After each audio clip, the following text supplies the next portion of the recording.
Assalamualaikum warahmatullahi wabarakatuh. Hai sahabat muslim, pada kesempatan kali ini kita akan membahas peperangan baginda Nabi Muhammad.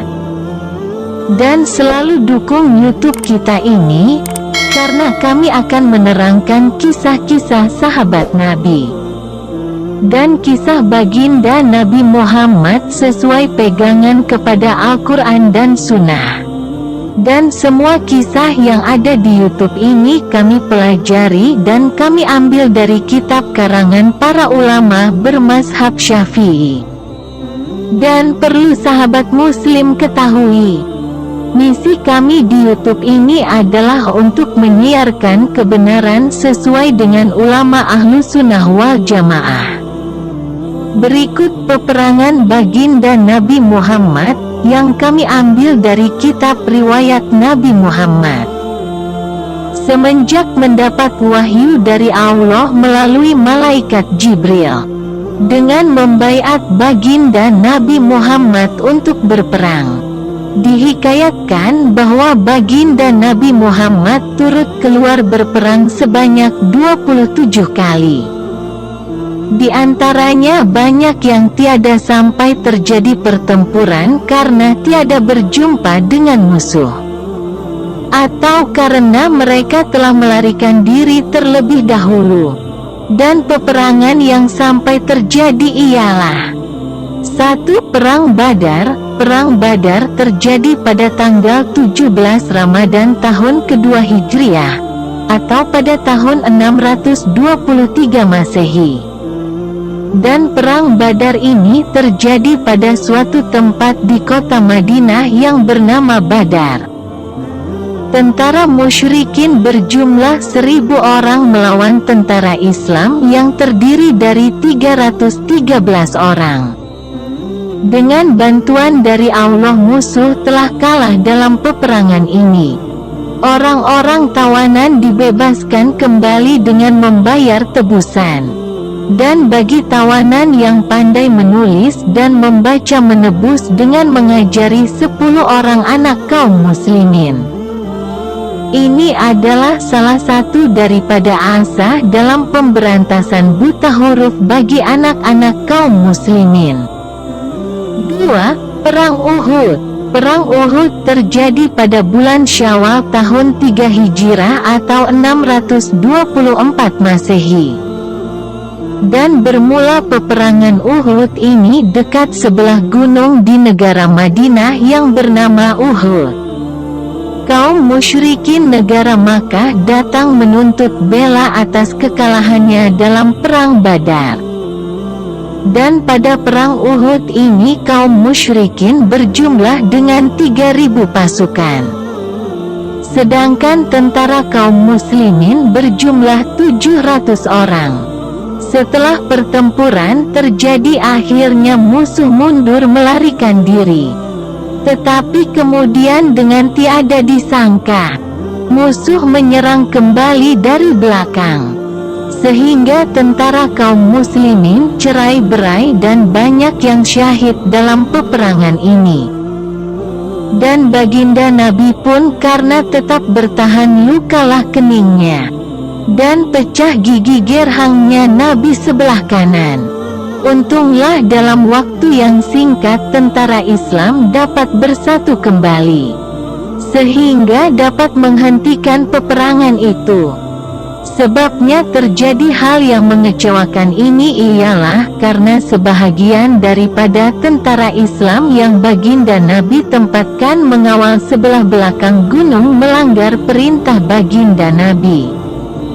Mereka meninggalkan tempat pengawalannya pergi memperebutkan harta yang ditinggalkan oleh musuh. Padahal kepada mereka telah diperingatkan terlebih dahulu tiada sekali-kali boleh meninggalkan tempat itu. Karena kesalahan itulah tentara muslim hampir mengalami kekalahan. 3. Perang Bani Al-Mustalik. Perang ini terjadi pada bulan Syakban tahun 5 Hijriah atau pada tahun 626 Masehi. Bani Al-Mustalik adalah nama suatu suku bangsa Arab. Mereka dapat dikalahkan dan dituan kemudian dimerdekakan kembali sehingga dengan sebab itu semuanya masuk Islam. 4. Perang Khandaq. Perang ini terjadi di bulan Syawal pada tahun yang sama dengan perang Bani Al-Mustalik, yaitu pada tahun 5 Hijriah atau 626 Masehi. Orang-orang musyrikin bersatu datang mengepung kota Madinah dengan 10.000 orang. Dibantu pula oleh bangsa Yahudi Bani Quraizah. Musuh tiada dapat memasuki kota karena kaum muslimin terlebih dahulu telah menggali parit pertahanan di sekelilingnya. Parit itu dalam bahasa Arab dinamai Khandaq. Setelah kota Madinah dikepung lebih kurang sebulan lamanya, terjadilah perpecahan di kalangan musuh. Pada suatu malam datang pula angin ribut yang amat kuat yang sampai mengacau balaukan musuh dan menerbangkan perkemahan mereka. Dengan rasa ketakutan pada malam itu juga musuh mengundurkan diri. 5. Perang Bani Quraizah. Perang ini pun terjadi pada tahun 5 Hijriah atau 626 Masehi. Setelah musuh mengundurkan diri dari perang Khandaq, baginda Nabi lalu berangkat memerangi Yahudi Bani Quraizah. Sebagaimana telah diterangkan, mereka berkhianat dan melanggar janji sebab berpihak kepada musuh dalam perang Khandaq. Dan baginda Nabi berhasil mengalahkan Yahudi Bani Quraizah. 6. Perang Khaybar. Perang ini terjadi di bulan Muharram pada tahun 7 Hijriah atau 628 Masehi. Khaybar nama suatu negara tempat kediaman bangsa Yahudi. 100 mil jauhnya dari negara Madinah. Mereka turut menghasut dan termasuk juga dalam menggerakkan perang Khandaq. Dan setelah terjadi pertempuran yang sangat hebat, mereka dapat dikalahkan oleh tentara Islam. 7. Perang Hunain. Perang ini terjadi di bulan Syawal pada tahun 8 Hijriah atau 629 Masehi. Hunain adalah nama suatu tempat lembah dekat kota Taif.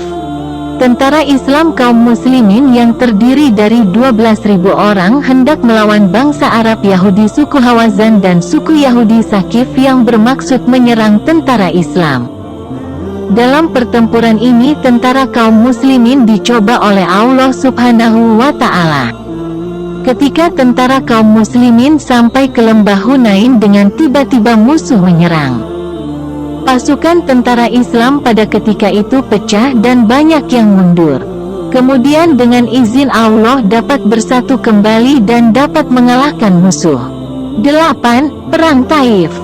Perang ini pun terjadi pada tahun dan bulan yang sama dengan peperangan Hunain, yaitu di bulan Syawal pada tahun 8 Hijriah atau 629 Masehi. Musuh yang mundur dari perang Hunain berkumpul di negeri Taif yang jauhnya 120 km dari negara Makkah. Mereka memperkuat pertahanan di sana. Tentara Islam mengejar mereka dan mengepung tempat pertahanan itu. Setelah lebih dari 20 hari tentara Islam mengepung, kelihatanlah bahwa tiada mudah mengalahkannya. Baginda Nabi pun lalu kembali meninggalkan tempat itu. Demikianlah kisah pertempuran baginda Nabi Muhammad yang telah kami pelajari dan kami cari beserta kami selidiki dari kitab-kitab karangan para ulama. Kesimpulannya adalah baginda Nabi Muhammad berperang sebanyak 27 kali. Dan pertempuran yang terjadi berjumlah 8 peperangan sebagaimana yang telah kami hikayatkan. Sekian dan terima kasih. Wallahu alam.